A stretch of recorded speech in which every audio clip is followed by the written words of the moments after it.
Speaking practice. घरे रुह, be at home, be at home. बाहर को जाओ नहीं, don't go out, don't go out. दूरता रख, कीप डिस्टेंस, कीप डिस्टेंस। सावधान रुह, बी केयरफुल, बी केयरफुल। मो सह कथा हुआ, talk to me, talk to me. मते सत कुह, tell me the truth, tell me the truth. मुख्य कथा को आस बा असल कथा को आस, come to the point, come to the point.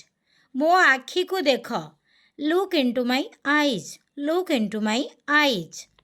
सबु सत कुह, tell the whole truth, tell the whole truth. शांत हो जाओ, काम डाउन, काम डाउन। आज पाई होमवर्क हेउछि, धीरे कुह। एहाकु इंग्लिश रे कौन कहिबा कमेंट बॉक्स रे निश्चिंत भाव में जणांतु। आपण मानकु जदि वीडियोटी भल लागिला प्लीज वीडियोटी को लाइक एवं चैनल टी को सब्सक्राइब कर दियंतु।